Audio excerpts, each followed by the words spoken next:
tahun 1945. Sebelum kami mempresentasikan, izinkan kami memperkenalkan diri terlebih dahulu.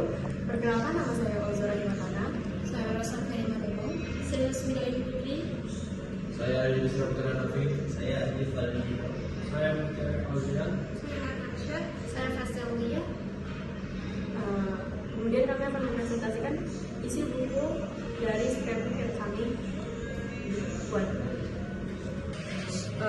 Di cover buku ada judul yaitu Perubahan Undang-Undang Dasar Negara Republik Indonesia tahun 1945. Ada foto dari anggota kelompok kami dan nama-nama dari anggota kelompok kami. Kita buka pada halaman pertama ada latar belakang Undang-Undang Dasar Republik Indonesia, yaitu tuntutan perubahan atau amandemen Undang-Undang Dasar 1945 merupakan salah satu konsekuensi dari gerakan reformasi yang terjadi pada 1998. Sebagai konstitusi negara, Undang-Undang 1945 dipandang tidak lagi sesuai dengan kebutuhan rakyat Indonesia. Beberapa kalangan masyarakat dan kekuatan sosial politik pun melontarkan pandangannya terkait alasan amandemen Undang-Undang Dasar 1945 harus dilakukan. Harun al-Rasyid misalnya dalam kesempatan rapat dengar pendapat dengan Komisi 1 DPR pada 15 Juni 1998 mengutarakan bahwa Undang-Undang Dasar 1945 masih bersifat sementara, tidak lengkap dan tidak sempurna, sehingga perlu diganti atau diperbaiki. Yusri Ihza Mahendra juga menyampaikan ada keganjilan dalam Undang-Undang Dasar 1945 yang perlu diubah karena sudah tidak cocok lagi dengan perkembangan zaman. Lanjut pada halaman kedua berisi tentang beberapa kali Undang-Undang Dasar Negara Republik Indonesia tahun 1945 diamandemen beserta tanggalnya. Tuntutan amandemen UUD 1945 pada era reformasi merupakan suatu terobosan yang mendasarkan dan pada akhirnya dibahas serta diputuskan dari sidang MPR tahun 1999 sampai tahun 2000.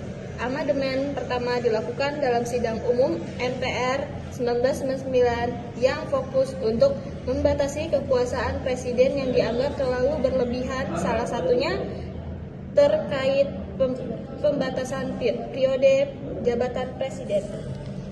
Kemudian ada umumnya latar belakang amandemen pertama Undang-Undang Dasar 1945. Undang-Undang Dasar 1945 belum cukup memuat landasan bagi kehidupan yang demokratis. Kekuasaan terpusat pada presiden yang menyebabkan banyak pelanggaran. Banyak pasal yang terlalu fleksibel dan dapat menimbulkan multitafsir, otoritarisme, dan diskriminasi. Pemerintahan yang sentralistik dan tertutup dapat terjadi korupsi, kolusi, dan nepotisme (KKN) yang menimbulkan kemerosotan kehidupan nasional dalam berbagai aspek kehidupan. Lanjut di halaman ketiga.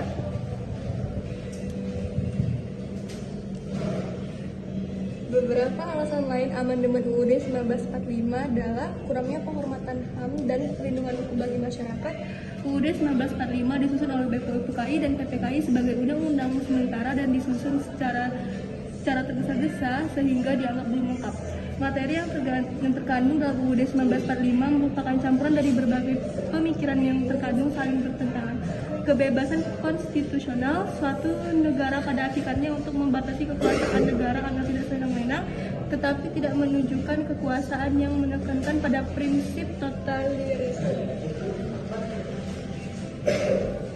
Amandemen beberapa kali dilakukan pada tanggal Amandemen 1 pada tanggal 19 Oktober 1999, amandemen kedua pada tanggal 18 Agustus tahun 2000, amandemen ketiga pada tanggal 10 November 2001, dan amandemen 4 tanggal 10 Agustus tahun 2002. Yaitu untuk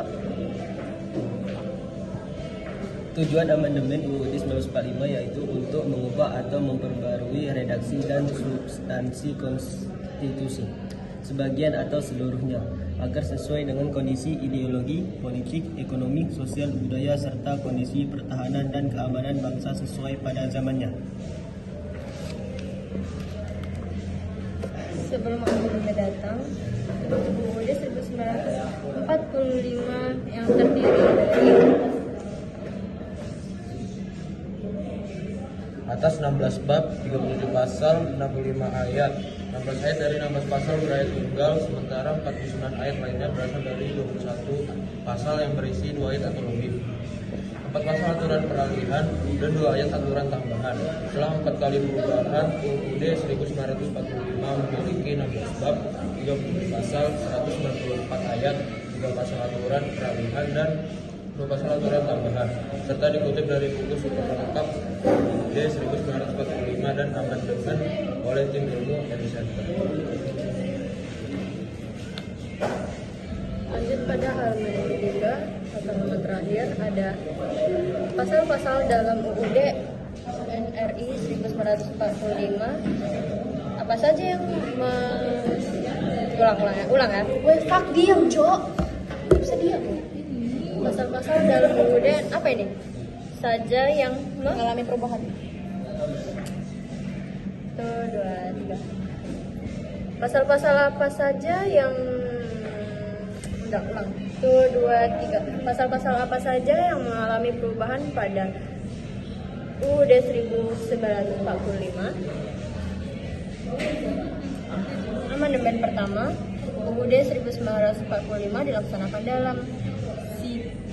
dalam sidang umum MPR dari tanggal 14 sampai 21 Oktober 1999. Amandemen ini terdiri dari 9 pasal, yaitu pasal 5, pasal 7, pasal 9, pasal 13, 14, 15, 17, 20, dan 21.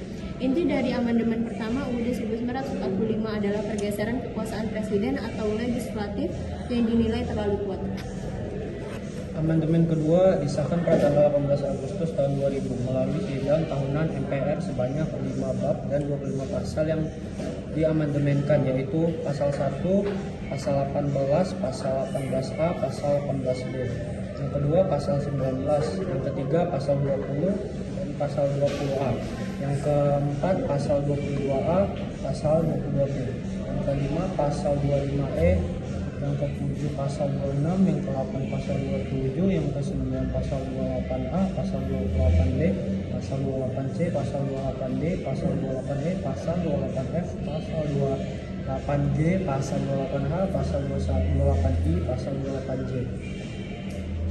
Berapa ya? Ulang sumpah. Gak usah dihitung, gak usah. Langsung aja.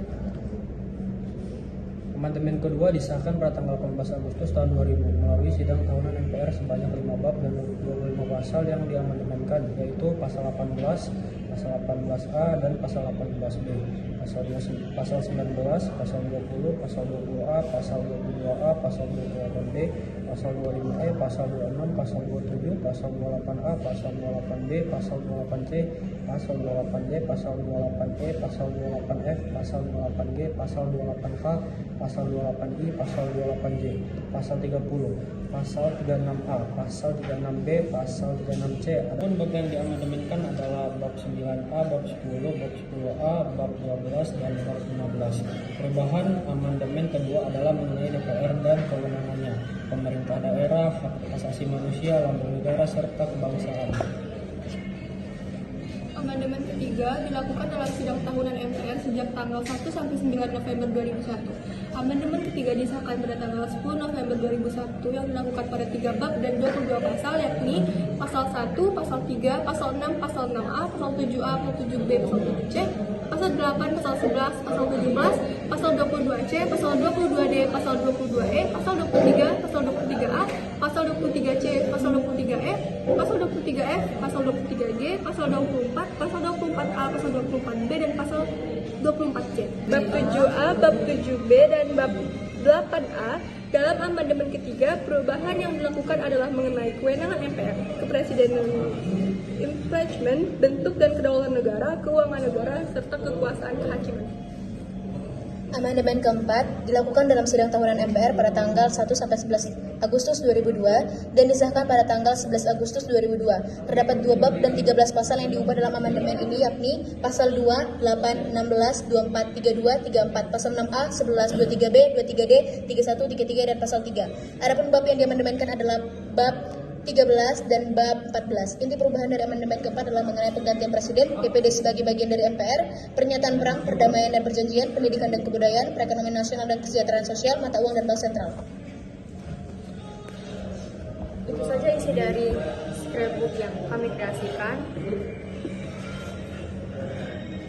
Sekian presentasi dari kami. Mohon maaf jika ada kesalahan kata. Wassalamualaikum warahmatullahi wabarakatuh.